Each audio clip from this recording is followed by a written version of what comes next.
Okay, I received this package this morning from the freighters, and it is containing two of my new books.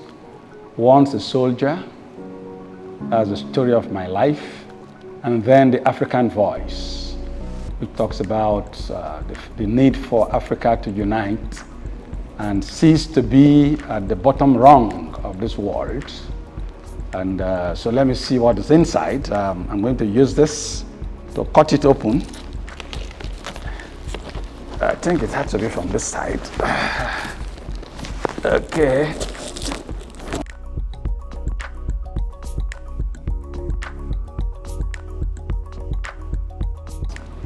Crisp.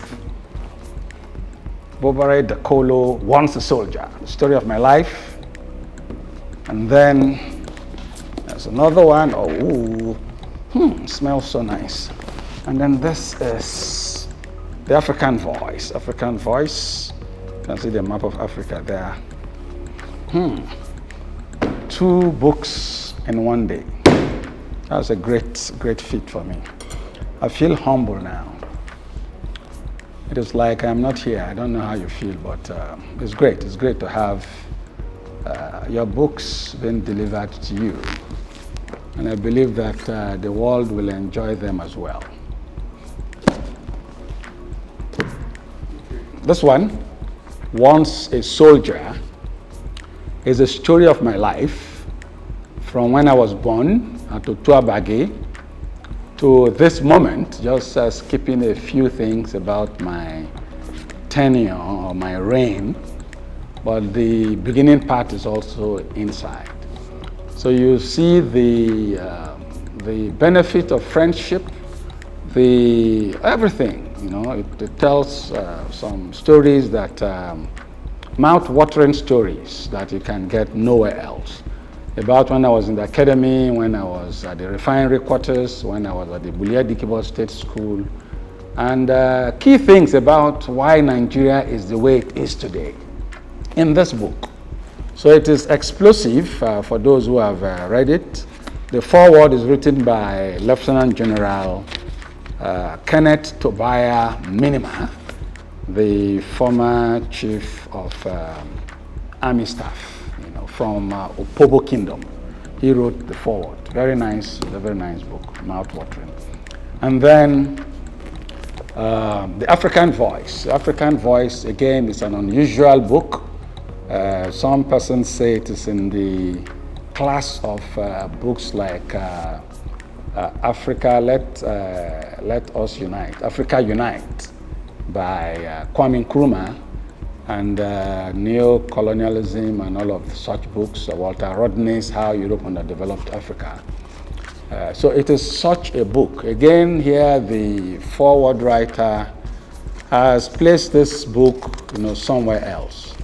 It was first published in Pluto in 1802, and then we have just published it again on Earth, yesterday. So it's a nice story you will like.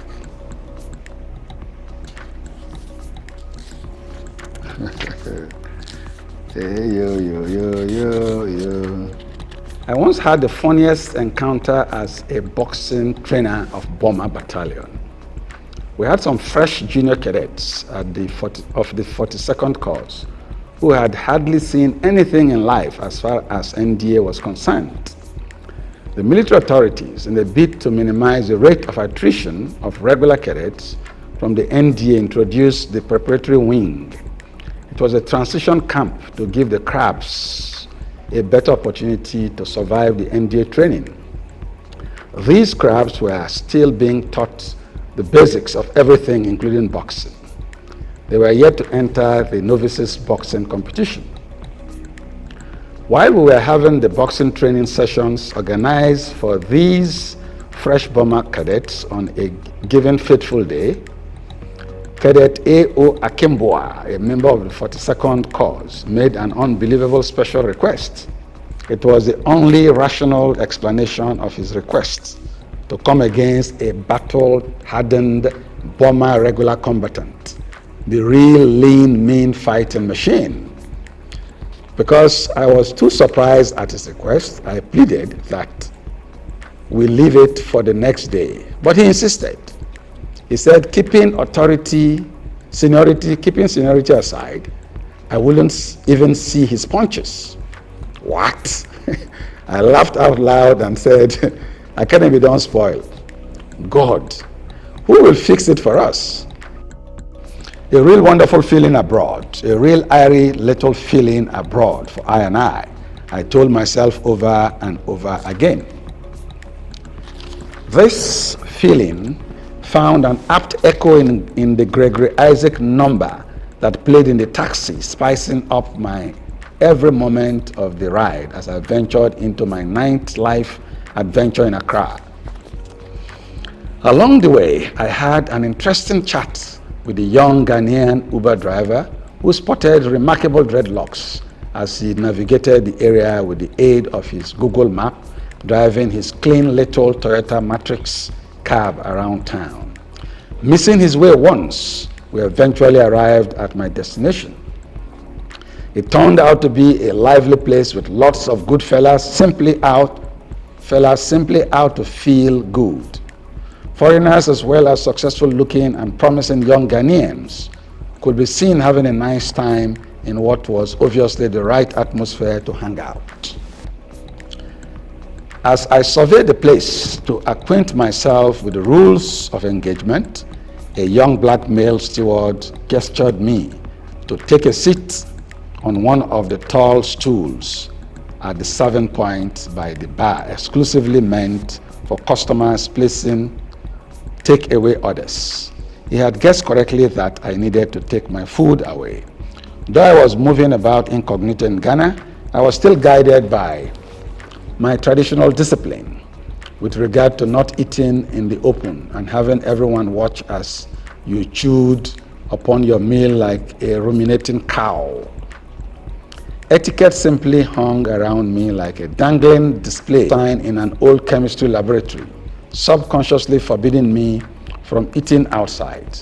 I couldn't possibly throw overboard everything about my royal routine in just one day of being away from familiar territory. After all, those time-tested cultural restrictions are there for a purpose. I am the Agada of Ekpetiama Kingdom, whether in Nigeria or not, whether clad in flowing robes or not. As they say, it is not the flowing robe that makes the monk. It is the discipline of the monk that makes the monk. Wafting into the air from the restaurant's supersonic Panasonic speakers, it went, "Baby, I dey catch a cold. My jollof rice, eh? How you dey do me today, oh baby boo?" It went on and on. I was not too surprised about anybody or everybody catching cold. This was Accra, and at that time of the night, being so close to the Atlantic Ocean, a gentle, cool breeze was blowing in from the vast carpet of water. The mood was just right, I thought, to flush the soul clean of worries. After that song came another. It was "Chop My Money, Baby Chop My Money" by P Square. That was seamlessly followed by another by Starboy, singing about an unholy combination between holy fire, holy water, and holy money. I looked around to see whether the DJ was Nigerian, and if he was subtly warning me to beware of something. But I was sure that this wasn't any Nigerian jungle. I was in a decent restaurant in Accra. That was not all at all.